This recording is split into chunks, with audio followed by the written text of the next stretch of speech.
नमस्ते। Intramuscular injection medical practice का एक बहुत ही कॉमन हिस्सा है। पर क्या हम इसे मरीजों के लिए और बेहतर, कम दर्दनाक और ज्यादा सेफ बना सकते हैं? बिल्कुल।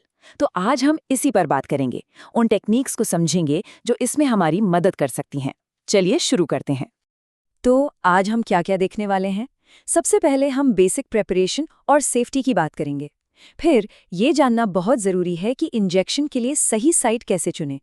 उसके बाद हम एक्चुअल इंजेक्शन टेक्निक पर आएंगे। एक स्पेशल मेथड Z-ट्रैक विधि, वो क्या है उसे भी समझेंगे।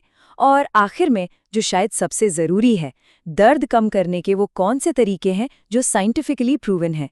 तो चलिए सबसे पहले और सबसे ज़रूरी चीज़ से शुरू करते हैं, हमारी तैयारी और सेफ्टी। देखिए, कोई भी मेडिकल प्रोसीजर हो, उसकी फाउंडेशन होती है सही प्रेपरेशन। अगर शुरुआत सही है तो आगे सब कुछ स्मूथ रहता है। ये स्टेप्स तो नॉन नेगोशिएबल हैं। सबसे पहले हाथ अच्छी तरह से धोना, इन्फेक्शन का चांस ही खत्म करना है। फिर सिरिंज को प्रिपेयर करना, मेडिसिन फिल करना और हाँ, ये डबल चेक करना कि कोई एयर बबल न रह जाए ताकि डोज एकदम एक्यूरेट हो। इसके बाद इंजेक्शन साइट को अल्कोहल स्वैब से क्लीन करना है। और एक बहुत छोटी पर ज़रूरी बात, उसे पूरी तरह सूखने देना है। अगर अल्कोहल गीला रहेगा ना, तो वो स्किन में घुसकर जलन पैदा कर सकता है। अब यहाँ एक प्रो टिप है। जो नीडल का बेवल होता है, यानी उसका कटा हुआ नुकीला सिरा, उसे हमेशा ऊपर की तरफ रखना चाहिए। ऐसा करने से होता क्या है, नीडल स्किन में बहुत स्मूथली एंटर करती है और इससे मरीज को दर्द कम महसूस होता है। छोटी सी बात है पर बहुत फर्क डालती है। ठीक है, तो प्रेपरेशन हो गई। अब आता है अगला बड़ा सवाल, इंजेक्शन लगाना कहाँ है? सही मसल को चुनना सिर्फ दवा के एब्जॉर्प्शन के लिए ही नहीं, बल्कि मरीज की सेफ्टी के लिए एब्सोल्युटली क्रिटिकल है। तो सबसे पहले बात करते हैं वेंट्रोग्लूटियल साइट की, यानी हिप एरिया की। इसे सबसे सेफ साइट्स में से एक माना जाता है। अब इसे लोकेट कैसे करें? अपनी हथेली को मरीज के ग्रेटर ट्रोकैंटर, मतलब कूल्हे की हड्डी का जो उभरा हुआ हिस्सा है, उस पर रखें।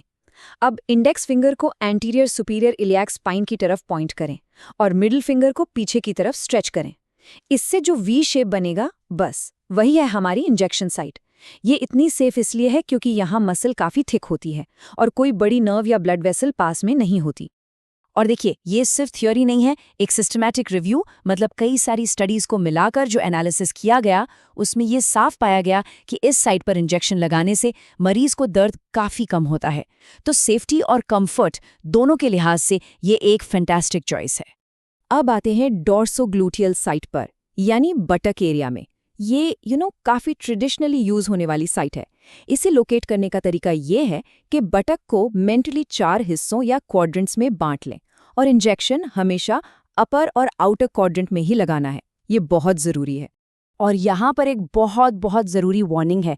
अगर जगह थोड़ी भी गलत हुई तो साइटिक नर्व को डैमेज होने का खतरा रहता है। और ये कोई मामूली बात नहीं है, इससे परमानेंट नर्व डैमेज हो सकता है, जिससे सिवियर पेन या पैरालिसिस तक हो सकता है। तो लैंडमार्किंग, मतलब सही जगह की पहचान, यहाँ पर एब्सोल्युटली क्रिटिकल है। ओके, नेक्स्ट अप है थाई, यानी जांघ की वास्टस लैटरालिस मसल। ये साइट बच्चों के लिए और सेल्फ इंजेक्शन के लिए बेस्ट मानी जाती है। इनफैक्ट CDC भी 2 साल तक के बच्चों के लिए इसी साइट को रेकमेंड करता है। रीजन सिंपल है, यहाँ मसल वेल डेवलप्ड होती है और बड़ी नर्व्स का रिस्क भी कम होता है। और आखिर में आती है डेल्टॉइड मसल, यानी अपर आर्म की मसल। ये साइट कम वॉल्यूम वाले इंजेक्शंस के लिए, जैसे कि ज़्यादातर वैक्सीन्स के लिए, एकदम परफेक्ट है। इसे ढूंढना भी आसान है। जो कंधे की हड्डी का पॉइंट है, एक्रोमियन प्रोसेस, उससे बस 2 या 3 अंगुलियां नीचे। CDC के मुताबिक ये 3 साल और उससे ज़्यादा उम्र के लोगों के लिए रेकमेंडेड है। तो कहाँ लगाना है, ये तो हमने देख लिया। अब बात करते हैं कैसे लगाना है, क्योंकि सही टेक्निक से ही हम दर्द को कम कर सकते हैं और ये इंश्योर कर सकते हैं कि दवा ठीक से डिलीवर हो। तो प्रोसेस क्या है? सबसे पहले स्किन को कसकर फैलाना है, टॉट करना है। फिर नीडल को 90 डिग्री एंगल पर एक क्विक डार्ट लाइक मोशन में इंसर्ट करना है।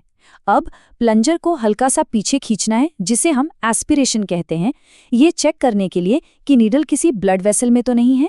अगर ब्लड नहीं आता तो मेडिसिन को स्लोली इंजेक्ट करें। एक अच्छा रूल ऑफ थंब है अबाउट 10 सेकेंड्स पर ml। और फिर नीडल को उसी एंगल पर बाहर निकालकर साइट पर हल्का सा प्रेशर अप्लाई करें।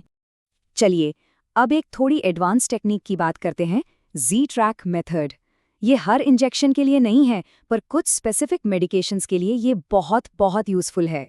तो ये Z-Track है क्या? इसका मेन पर्पस है दवा को मसल के अंदर लॉक करना, उसे बाहर लीक होने से रोकना। हम करते क्या है, इंजेक्शन देने से पहले स्किन और टिश्यू को एक साइड में पुल कर लेते हैं।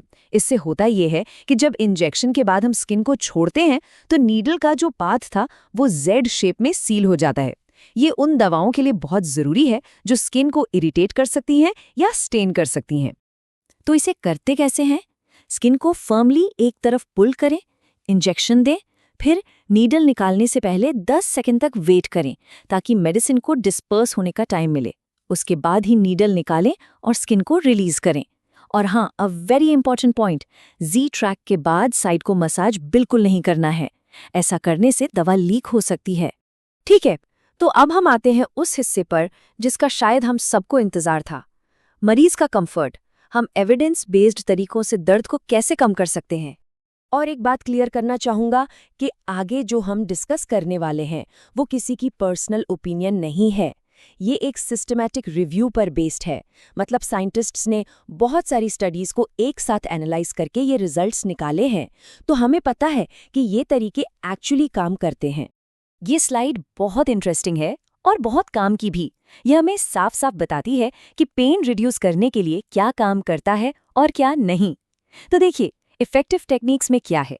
Manual pressure, helpful rhythmic tapping, ventrogluteal site का इस्तेमाल जैसा हमने पहले भी बात की थी, और एक्यूप्रेशर।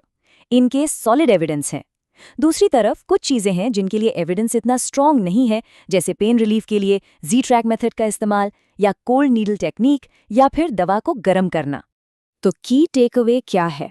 देखिए, मैनुअल प्रेशर या रिदमिक टैपिंग जैसी चीज़ें IMI पेन को कम करने में इफेक्टिव पाई गई हैं।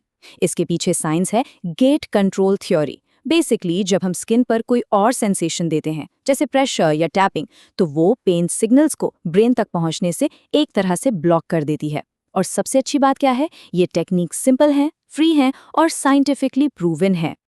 तो आखिर में एक सवाल हम सबके लिए, आज जो भी हमने सीखा, इनमें से कौन सी टेक्निक्स हैं जिन्हें हम अपनी प्रैक्टिस में शामिल कर सकते हैं ताकि हर मरीज के लिए इंजेक्शन का एक्सपीरियंस थोड़ा बेहतर, थोड़ा ज़्यादा कंफर्टेबल बन सके? क्योंकि आखिर में नॉलेज को प्रैक्टिस में लाना ही तो असल बात है। सुनने के लिए बहुत बहुत शुक्रिया।